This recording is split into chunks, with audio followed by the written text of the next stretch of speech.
உலகத்திலே ரொம்ப ஃபேமஸான மிஸ்ட்ரீஸ் அப்படின்னு எடுத்துக்கிட்டால் அதில் முக்கியமான இடத்துல இருக்க போகிறது பெர்முடா ட்ரையாங்கிள்.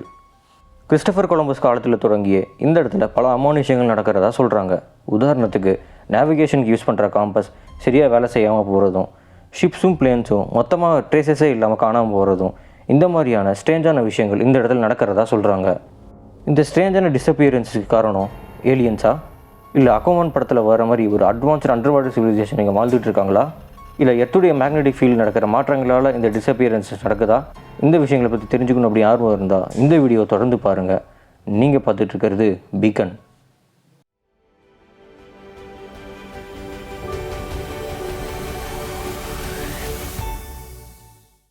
பெர்முடா ட்ரையாங்கிள் இல்லை டெவில்ஸ் ட்ரையாங்கிள் அப்படின்னு சொல்ல போகிற இந்த இடம் அட்லாண்டிக் ஓஷனுடைய வெஸ்டர்ன் பார்ட்டில் அமைஞ்சிருக்கு, அதாவது மேற்கு பகுதியில் அமைஞ்சிருக்கு.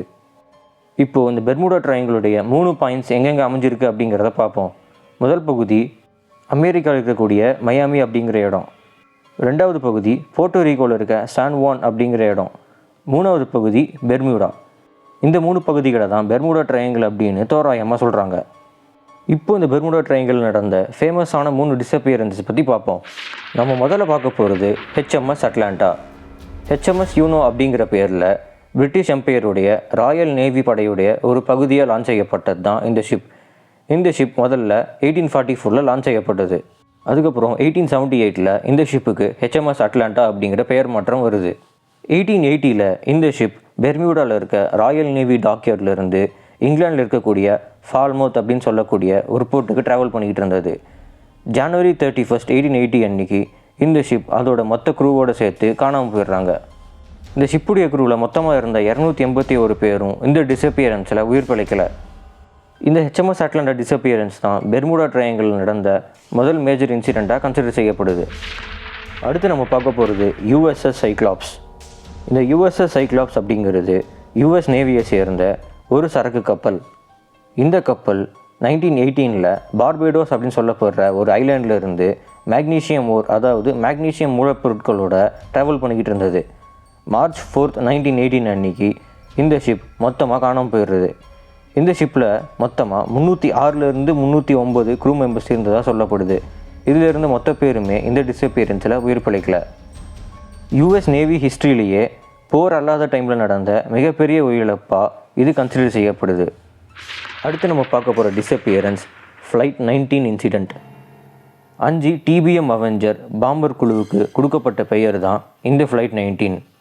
டிசம்பர் 5, 1945 அன்னைக்கு இந்த ஃப்ளைட் 19 சேர்ந்த 5 ஃப்ளைட்ஸுமே ட்ரைனிங் எக்ஸசைஸ்க்காக அவங்களுடைய பேஸான ஃப்ளோட் லாடர்டேலிருந்து புறப்படுறாங்க. இவங்களுடைய ட்ரைனிங் கோர்ஸ் என்னவாக இருந்ததுன்னா, இவங்களுடைய பேஸ்லேருந்து புறப்பட்டு பெர்முடா ட்ரையாங்கிள் மேலே பறந்து மறுபடியும் பேஸுக்கு திரும்புகிற மாதிரி தான் இருந்தது. அவங்களோட ட்ரைனிங் கோர்ஸ் படி இந்த 5 ஃப்ளைட்ஸுமே அவங்களுடைய பேஸ்லேருந்து புறப்பட்டு பெர்முடா ட்ரையாங்கிள் மேலே பறக்கிறாங்க. ஆனால் இந்த குழுவை சேர்ந்த ஒரு ஃப்ளைட்டு கூட மறுபடியும் பேஸுக்கு திரும்பவே இல்லை. 5 ஃப்ளைட்ஸுமே காணாமல் போயிடுது. ஸோ இந்த 5 ஃப்ளைட்ஸை கண்டுபிடிக்க நிறைய சர்ச் அண்ட் ரெஸ்கியூ டீமை அனுப்புகிறாங்க. அதில் ஒரு டீம் தான் PBM மெரைனர் அப்படின்னு சொல்லப்படுற ஒரு ஷிப். இந்த ஷிப்பில் 13 க்ரூ மெம்பர்ஸ் இருந்தாங்க. ஃப்ளைட் 19 தேட போன இந்த PBM மெரைனர் க்ரூவுமே மொத்தமாக காணாமல் போயிடுறாங்க. இப்படி ஒரு குழுவை சேர்ந்த 5 ஃப்ளைட்ஸ் காணாமல் போனதும், அந்த ஃப்ளைட்ஸை தேட போன ஒரு ஷிப் காணாமல் போனதும் இந்த பெர்முடா ட்ரையாங்கிள் பற்றின மிஸ்ட்ரியை இன்னும் ஜாஸ்தியாக்குது. ஸோ நம்ம முன்னாடியே பார்த்த மாதிரி இந்த டிஸப்பியரன்ஸஸ் காரணம் ஏலியன்ஸா, இல்லை அண்டர் வாட்டர் அட்வான்ஸ் சிவிலைசேஷன்ஸா, இல்லை எர்த்துடைய மேக்னெட்டிக் ஃபீல்டு நடக்கிற மாற்றங்களா அப்படின்னா இல்லை. இந்த டிஸப்பியரன்ஸ் எல்லாத்துக்குமே லாஜிக்கலான எக்ஸ்ப்ளனேஷன்ஸ் இருக்குது. முதல்ல HMS அட்லாண்டாவோட டிஸப்பியரன்ஸை பார்க்கலாம். HMS அட்லாண்டா அட்லாண்டிக் ஓஷனில் ட்ராவல் பண்ணிக்கிட்டு இருந்தப்போ ஒரு பவர்ஃபுல்லான ஸ்டாம் அட்லாண்டிக் ஓஷனில் இருந்தது. அந்த ஸ்டாமில் சிக்கி தான் HMS அட்லாண்டா காணாமல் போயிருக்கணும் அப்படின்னு ஆராய்ச்சியாளர்கள் சொல்கிறாங்க. அடுத்து USS சைக்ளாப்ஸ் டிஸப்பியரன்ஸ். இந்த USS சைக்ளாப்ஸுக்கு புரோட்டியஸ் அப்புறம் நிரியஸ் அப்படின்னு சொல்லப்படுற 2 சிஸ்டர் ஷிப்ஸ் இருந்தது. அதாவது இதே மாதிரி இருக்கக்கூடிய 2 ஷிப்ஸ். இந்த 2 ஷிப்ஸுமே வேறு சில மெட்டாலிக் கோர்ஸை எடுத்துக்கிட்டு அட்லாண்டிக் ஓஷனில் ட்ராவல் பண்ணிகிட்டு இருந்தது. இந்த மெட்டாலிக் கோரை ஓவர்லோட் பண்ணதால் ஸ்ட்ரக்சரல் ஃபெயிலியர் ஆகி இந்த 2 ஷிப்ஸுமே கடலில் மூழ்கிடுச்சு. அதே காரணம்தான் USS சைக்ளாப்ஸுக்கும் சொல்லப்படுது. அது மட்டும் இல்லாமல் USS சைக்ளாப்ஸுக்கு ஒரு இன்ஜின் பழுதாக இருந்தது. ஸோ இன்ஜின் பழுதுனாலையும் மெட்டாலிக் கோர் ஓவர்லோட் பண்ணதாலையும் இந்த ஷிப் கடலில் மூழ்கி இருக்கலாம் அப்படின்னு ஆராய்ச்சியாளர்கள் சொல்கிறாங்க. அது மட்டும் இல்லாமல் அப்போது வேர்ல்டு வார் 1 நடந்துக்கிட்டு இருந்ததால் எதிரி நாடுகள் இந்த ஷிப்ஸை தாக்கியிருக்கலாம் அப்படின்னு ஆராய்ச்சியாளர்கள் சொல்கிறாங்க. அடுத்து நம்ம பார்க்க போகிறது ஃப்ளைட் 19 டிஸப்பியரன்ஸ். இந்த ஃப்ளைட் 19 சேர்ந்த 5 ஃப்ளைட்ஸும் ட்ராவல் பண்ணிக்கிட்டு இருந்தப்போ வெதர் ரொம்பவே மோசமாக இருந்தது. ஸோ அந்த மோசமான வெதரில் ட்ராவல் பண்ணிகிட்டு இருந்த பைலட்ஸ் நேவிகேஷனில் எரர் பண்ணதால் தப்பான ரூட்டில் போய் ஃபியூவல் தீர்ந்து போய் கடலில் மூழ்கி இருக்கலாம் அப்படின்னு ஆராய்ச்சியாளர்கள் சொல்கிறாங்க. அடுத்து இந்த ஃப்ளைட் 19 தேட போன பிபிஎம் மெரைனர் டிஸப்பியரன்ஸ் பற்றி பார்ப்போம். இந்த PBM mariner search and rescue பண்ணிகிட்டு இருந்தப்போ தூரத்திலிருந்து பார்த்த வேற ஒரு டேங்கர் ஷிப்பில் இருந்த க்ரூ சொன்ன ரிப்போர்ட்டை பற்றி பார்ப்போம். அவங்க என்ன சொல்லியிருக்காங்க அப்படின்னா, இந்த பிபிஎம் மெரைனர் ட்ராவல் பண்ணிகிட்டு இருந்த பாத்தில் ஒரு பெரிய எக்ஸ்ப்ளோஷனை பார்த்ததாகவும் அந்த எக்ஸ்ப்ளோஷனில் யாராவது சர்வைவர்ஸ் இருக்காங்களா அப்படின்னு இவங்க போய் பார்த்தப்போ எந்த சர்வைவர்ஸும் இல்லாததையும் அந்த ஷிப் ட்ராவல் பண்ண பாத்தில் பெரிய ஆயில் ஸ்பிளேஜ் இருந்ததையும் பார்த்துருக்காங்க.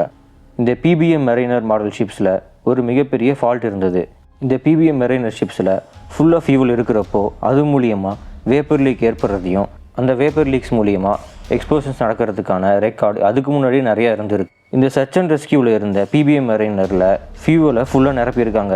அது ஏன் அப்படின்னா சர்ச் அண்ட் ரெஸ்கியூ எவ்வளோ நாள் இருக்கும் அப்படின்னு தெரியாததால் இந்த ஷிப்பில் ஃபியூவலை ஃபுல்லாக நிரப்பியிருக்காங்க. ஸோ அது மூலியமாக வேப்பர் லீக் ஏற்பட்டு எக்ஸ்ப்ளோஷன் நடந்திருக்கலாம் அப்படின்னு ஆராய்ச்சியாளர்கள் சொல்கிறாங்க. இப்போ நான் சொன்ன எக்ஸ்ப்ளனேஷன்ஸ் மட்டும் இல்லாமல் வேறு சில எக்ஸ்ப்ளனேஷன்ஸும் இந்த டிஸப்பியரன்ஸ் பற்றி இருக்குது. அதை பற்றி ஒவ்வொன்றா பார்ப்போம். முதல் எக்ஸ்ப்ளனேஷன் வைலண்ட் வெதர். இந்த பெர்முடா ட்ரையாங்கிள் இருக்கக்கூடிய அட்லாண்டிக் ஓஷனுடைய பகுதி வைலண்ட் வெதருக்கு பேர் போனது. அட்லாண்டிக் ஓஷனில் ஃபார்ம் ஆகிற எல்லா ஸ்டாம்ஸுமே பெர்முடா ட்ரையாங்கிளை பாஸ் பண்ணி தான் போயாகணும். இப்போ நம்ம வானிலை அறிக்கையில் பெரிய ஸ்டாம்ஸோ மழையோ வரும்போது மீனவர்கள் கடலுக்குள்ளே போக வேணாம் அப்படின்னு வானிலை ஆராய்ச்சியாளர்கள் சொல்கிறாங்க. ஆனால் அந்த காலத்தில் வெதர் சேட்டலைட்ஸ் இல்லாததால் இந்த மாதிரி வார்னிங்ஸ் கொடுக்க முடியாது. ஸோ வெதருடைய கண்டிஷன்ஸ் பற்றி தெரியாமல் மிகப்பெரிய ஸ்டாம்ஸில் போய் மாட்டிக்கிட்டு ஷிப்ஸ் மூழ்கி போகிறதுக்கான வாய்ப்புகள் ரொம்பவே ஜாஸ்தியாக இருந்தது. அது மட்டும் இல்லாமல் டவுன் டிராஃப்ட் விண்ட் அப்படின்னு சொல்லப்படுற மேகக்கூட்டத்திலிருந்து கீழ் நோக்கி வர்ற ரொம்பவே ஃபோர்ஸான விண்ட்ஸ் இந்த பகுதியில் ரொம்பவே ஜாஸ்தியாக வரும். ஸோ இந்த மாதிரி டவுன் டிராஃப்ட் விண்ட் எந்த ஒரு வார்னிங்குமே இல்லாமல் வரும். எந்த ஒரு வார்னிங்குமே இல்லாமல் இந்த டவுன் டிராஃப்டில் மாட்டிக்கிட்ட ஷிப்ஸ் மூழ்கிறதுக்கான வாய்ப்புகள் ரொம்பவே ஜாஸ்தியாக இருக்குது. அடுத்து நம்ம பார்க்க போகிறது காம்பஸ் வேரியேஷன்ஸ். இந்த பெர்முடா ட்ரையாங்கிளை ட்ராவல் பண்ணுறவங்க என்ன சொல்கிறாங்க அப்படின்னா, நேவிகேஷனுக்கு யூஸ் பண்ணுற காம்பஸ் இந்த பகுதியில் சரியாக வேலை செய்யாமல் போகுது அப்படின்னு சொல்கிறாங்க. இதுக்கு அவங்க காரணம் என்ன சொல்கிறாங்க அப்படின்னா மேக்னெட்டிக் அனாமலிஸ் அப்படின்னு சொல்கிறாங்க. ஆனால் இந்த மேக்னெட்டிக் அனாமலிஸ் பற்றி சயின்டிஸ்ட் ஆராய்ச்சி பார்த்தப்போ இந்த பகுதியில் அந்த மாதிரி எந்த ஒரு மேக்னெட்டிக் அனாமலிஸுமே இல்லை அப்படின்னு கண்டுபிடிக்கிறாங்க. ரொம்ப வருஷமாக ட்ராவல் பண்ணுற நேவிகேட்டர்ஸ்க்கு காம்பஸுங்களுக்கு நேச்சுரலாகவே மேக்னெட்டிக் வேரியேஷன்ஸ் இருக்கும் அப்படின்னு தெரியும். ஏன்னா எர்த்துடைய மேக்னெட்டிக் ஃபீல்டில் ஒரு சில மாற்றங்கள் நடக்கும். ஸோ அதனால காம்பஸுகளும் மிகப்பெரிய அளவிலான டிஸ்டன்ஸில் ட்ராவல் பண்ணுறப்போ ஒரு சில வேரியேஷன்ஸை காட்டும் அப்படின்னு ரொம்ப வருஷமாக ட்ராவல் பண்ணுற நேவிகேட்டர்ஸுக்கு தெரியும். எர்த்துடைய மேக்னெட்டிக் ஃபீல்டில் இந்த மாற்றங்கள் ஏன் நடக்குது அப்படின்னு தெரிஞ்சுக்கணும் ஆர்வமாக இருந்தால் அதை பற்றின வீடியோ நம்ம சேனலில் போட்டிருக்கோம், மறக்காமல் செக் அவுட் பண்ணி பாருங்கள். எர்த்துடைய மேக்னெட்டிக் ஃபீல்டில் நடக்கிற மாற்றங்களால் தான் காம்பஸுகள் ஒரு சில வேரியேஷன்ஸை காட்டுது அப்படிங்கிற இந்த இன்ஃபர்மேஷன் ஜென்ரல் பப்ளிக்கு தெரியாமல் போகலாம். ஸோ அதனால தான் இந்த மாதிரியான கான்ஸ்பிரசி தியரிஸ் நிறைய பேர் சொல்கிறாங்க. அடுத்து முக்கியமான காரணம் கல்ஃப் ஸ்ட்ரீம். இந்த கல்ஃப் ஸ்ட்ரீம் அப்படிங்கிறது ஒரு நேச்சுரல் சர்ஃபேஸ் கரண்ட். இது கல்ஃப் ஆஃப் மெக்சிகோவிலிருந்து நார்த் அட்லாண்டிக் ஓஷன் வரைக்கும் ட்ராவல் ஆகுது. ரொம்ப சிம்பிளாக சொல்லணுன்னா ஒரு ஓஷனில் இருக்க ரிவர் அப்படின்னு எடுத்துக்கலாம்.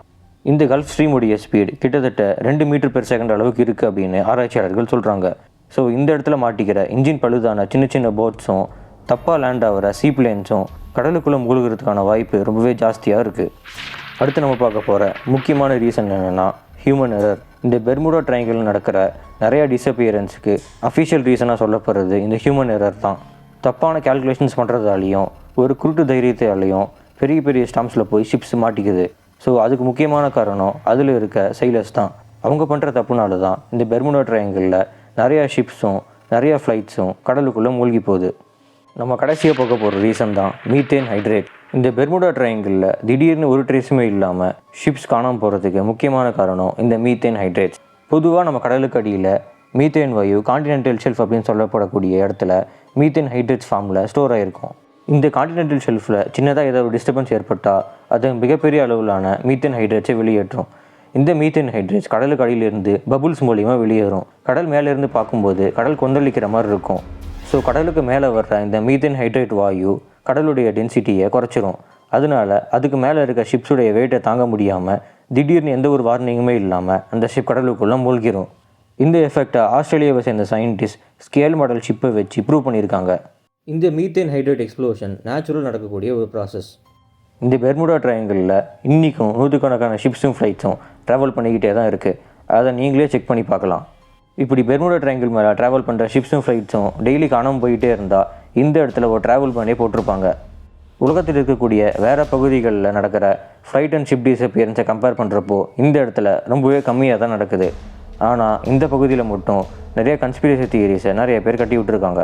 நம்ம உலகத்தில் சொல்லப்படக்கூடிய எல்லா கன்ஸ்பிரசி தியரிஸுக்குமே லாஜிக்கலான எக்ஸ்ப்ளனேஷன் இருக்குது. அதை தேடி பார்த்து கண்டுபிடிக்க வேண்டிய நம்முடைய கடமை. இந்த வீடியோவை எப்பொருள் யார் யார்வாய் கேட்பினும் அப்பொருள் மெய்ப்பொருள் காண்பது அறிவு அப்படிங்கிற குரலோடு நான் முடிச்சுக்கிறேன். இந்த வீடியோ உங்களுக்கு பிடிச்சிருந்தா மறக்காமல் லைக் பண்ணுங்கள், உங்கள் ஃப்ரெண்ட்ஸ் அண்ட் ஃபேமிலிக்கு ஷேர் பண்ணுங்கள், உங்கள் கருத்துக்களை கமெண்ட் செக்ஷனில் சொல்லுங்கள். மறக்காமல் இந்த சேனலுக்கு சப்ஸ்கிரைப் பண்ணுங்கள். நீங்கள் பார்த்துக்கிட்டு இருந்தது பீக்கன்.